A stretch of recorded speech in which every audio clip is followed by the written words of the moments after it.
अस्सलाम वालेकुम students, my name is Sufiyan Ikram और आज हम आईसीएस कंप्यूटर साइंस पार्ट 1 के एक नए लेक्चर में मौजूद हैं। और स्टूडेंट्स, आज हमने चैप्टर नंबर 2 स्टार्ट करना है जिसका नाम है इंफॉर्मेशन नेटवर्क्स। अब कंप्यूटर नेटवर्क या information network is a combination of computing and network. Computing यानी वो प्रोसेस हमने जो पीछे पढ़ा था जिससे हमारी इंफॉर्मेशन जनरेट होती है, और नेटवर्क यानी डिफरेंट कंप्यूटर जब आपस में कनेक्ट हो जाते हैं तो नेटवर्क बन जाता है। तो हमारा कंप्यूटर नेटवर्क इन्हीं दो चीज़ों का कॉम्बिनेशन है। अब नॉर्मली 3 तरह के कंप्यूटर नेटवर्क्स होते हैं: लैन, मैन और वैन। Local area network, wide area network और मेट्रोपॉलिटन एरिया नेटवर्क। तो नॉर्मली नेटवर्क जो है वो रिसर्च को शेयर करने के लिए इनिशियली बनाए गए थे। उसके बाद अब बहुत सारी इंफॉर्मेशन को शेयर करने के लिए हमारे पास इस्तेमाल किए जाते हैं। Have benefits as well as disadvantage. Obviously दुनिया में आने वाली हर चीज़ के बेनिफिट्स भी होते हैं और डिसएडवांटेजेस भी मौजूद होते हैं। अब वर्ल्ड वाइड वेब एक बहुत बड़ा नेटवर्क है और इसके अंदर बड़ा कॉम्प्लेक्स किस्म का लिंक्स का स्ट्रक्चर है। ठीक है, यानी हमने देखा होगा कि हमने किसी भी वेबसाइट को ओपन करना होता है तो हम उसके लिंक को एंटर करते हैं। हम उसके लिंक के थ्रू उस वेबसाइट को ओपन करते हैं। अब excellent source of information underline हम। अब जारी बात है, हर वेबसाइट में बहुत सारी इंफॉर्मेशन मौजूद होती है। Excellent source of information almost her website होती है। अब जैसे फॉर एग्जांपल मैं कहता हूँ कि आपने यूट्यूब ओपन करनी है तो आप क्या लिखते हैं, www.youtube.com। अब ये जो www.youtube.com है, ये इसका लिंक है और इस लिंक के थ्रू ही ये वेबसाइट ओपन हो सकती है। और आपको पता है इस वेबसाइट पे कितना ज़्यादा कंटेंट मौजूद है, कितने ज़्यादा पॉजिटिव इंफॉर्मेशन मौजूद है। Network is like a circuitry system in which information continuously flows, fast हो या स्लो हो। कंप्यूटर को समझने के लिए हम इंसान की एग्जांपल ले लेते हैं तो कंप्यूटर बड़ी आसानी से समझ आ जाता है। अब जैसे हमारे जिस्म के अंदर सर्किटरी सिस्टम है जिसमें हर वक्त ब्लड का फ्लो होता रहता है। ठीक है, और जिस जगह से भी ब्लड का फ्लो खत्म होता है वहां पे डिजास्टर्स या फेलियर आ जाता है। ऐसे ही है ना, फेलियर आ जाता है वहां पे, वो हिस्सा हमारा काम करना छोड़ देता है। तो इसी तरीके से हमारे पास नेटवर्क के अंदर इंफॉर्मेशन हर जगह पे फ्लो कर रही होती है, और जिस जगह पे इंफॉर्मेशन नहीं पहुंचती वहां पे बहुत ज्यादा मसले मसाइल होने के खदशात होते हैं।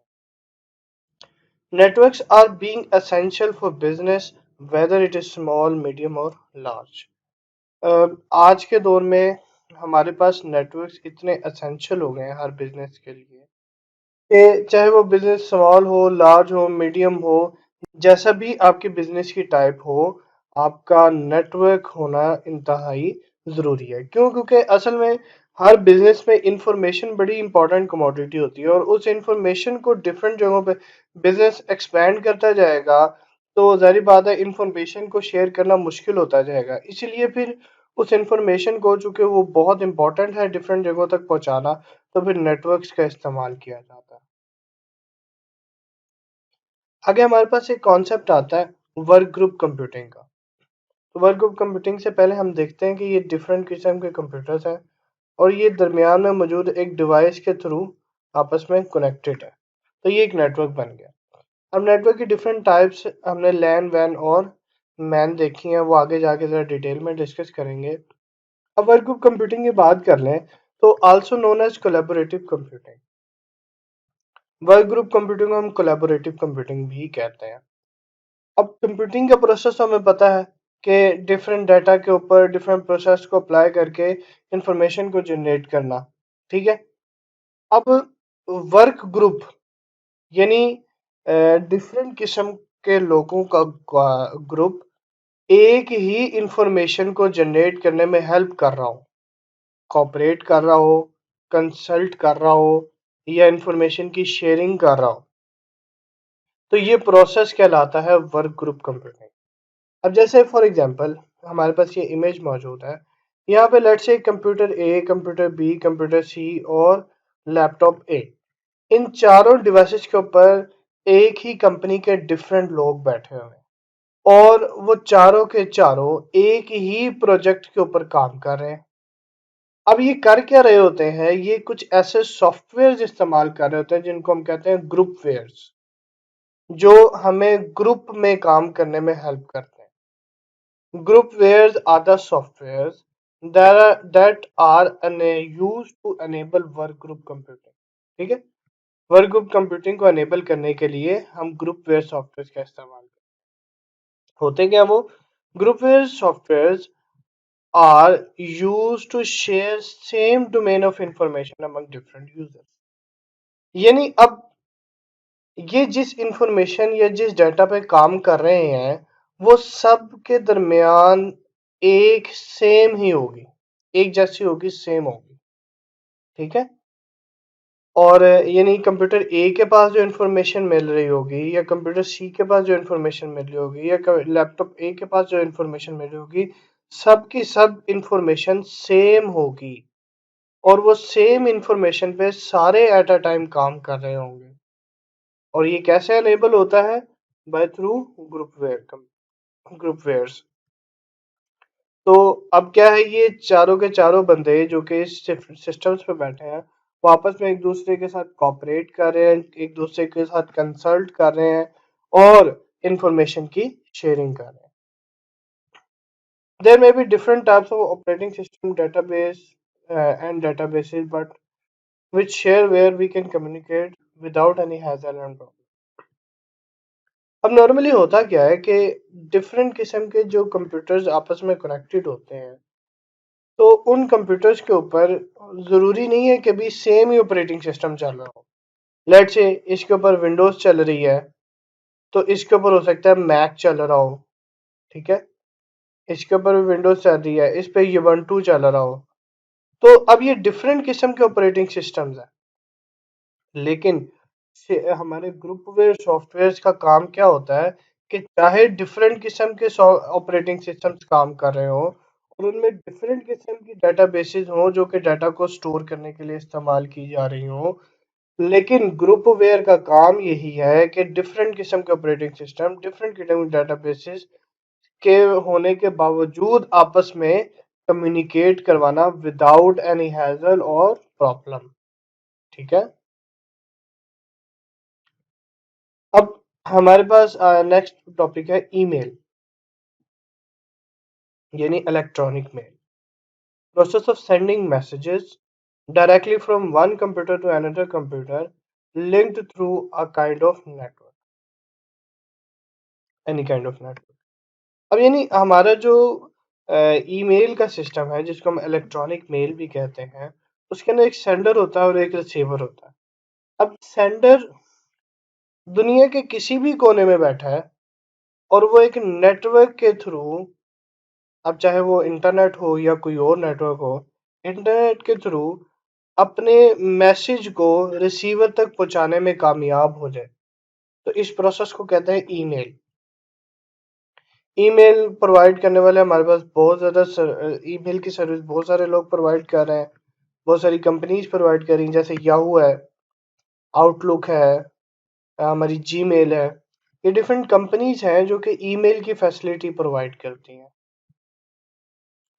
अब ईमेल का प्रोसेस होता क्या है कि एक जो सेंडर है वो अपनी एक ईमेल भेजता है और वो, अब जिस भी लेट से आपने जीमेल का जो है ना वो अपना अकाउंट बनाया हुआ और जीमेल के थ्रू आप मैसेजेस फॉरवर्ड करते हैं, तो होता क्या है कि सेंडर अपना जो मैसेज है वो मेलिंग सर्वर पे सेंड करता है सबसे पहले अपने, यानी ये जीमेल का है तो लेट्स से कि ये सर्वर जीमेल का होगा।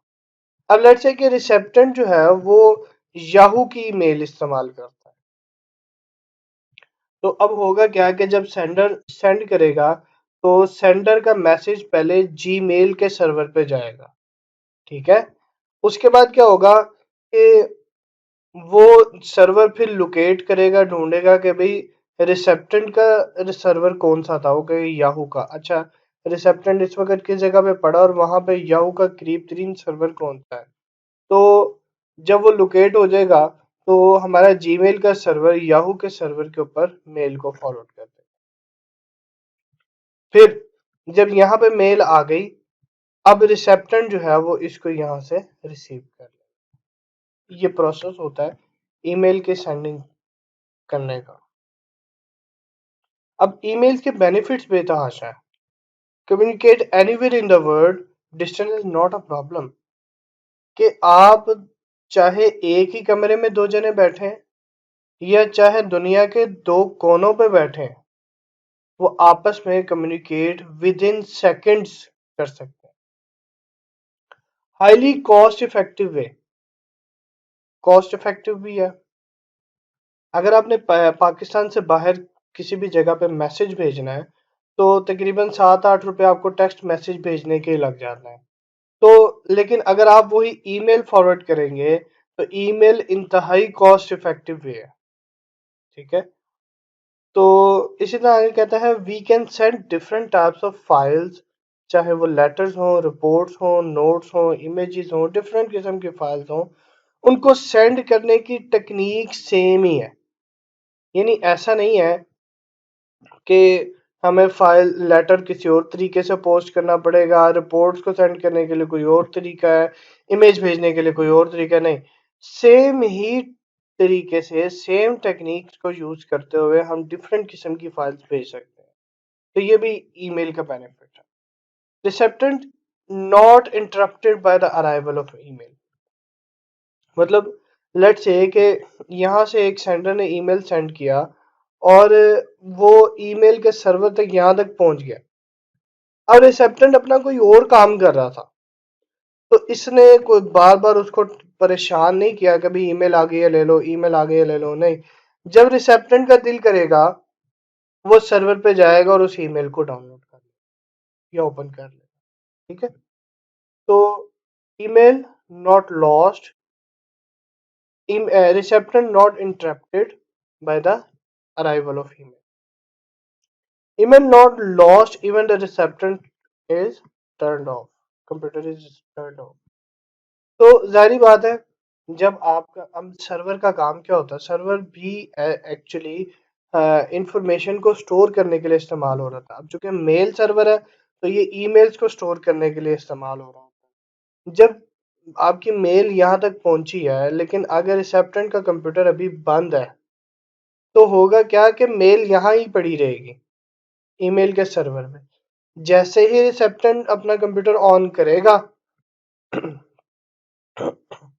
और इस मेलिंग सर्वर पे जाएगा, वो यहाँ से इंफॉर्मेशन ले सकता है, अपने ईमेल ले सकता है। ठीक है। तो ईमेल लॉस नहीं होती। emails are not anonymous, they always carry the address of originator, therefore we always sure about where it is coming from। अब ईमेल जो है वो कोई अनोनिमस बंदा, कोई अनजान बंदा नहीं भेज सकता। क्यों? क्योंकि जो भी ओरिजिनेट करता है, मतलब बनाता है ईमेल को, क्रिएट करता है, उसका एड्रेस ईमेल के साथ साथ मौजूद होता है। इवन कि एक बंदे ने दूसरे बंदे को ईमेल की, उसने आगे किसी और को फॉरवर्ड की, उसने आगे किसी और को फॉरवर्ड की और फिर वो आप तक पहुंची है, तो इवन तब भी आपके पास ओरिजिनेटर यानी जिसने इस ईमेल को क्रिएट किया उसका एड्रेस मिल रहा होगा। तो ईमेल्स आर नॉट अनोनिमस। ये थे बेनिफिट्स ऑफ ईमेल। तो उम्मीद है स्टूडेंट्स आपको लेक्चर समझ आया होगा और जो बातें आपको नहीं समझ आई मुझे कमेंट सेक्शन में लिख के बताइएगा ताकि मैं आपको उनके ऊपर गाइड कर सकूं। थैंक यू वेरी मच जी। अपना और अपने इर्द गिर्द वालों का ख्याल रखिएगा और मेरा यानी सुफियान इकराम का सलाम पहुंचाइएगा। अल्लाह हाफिज़।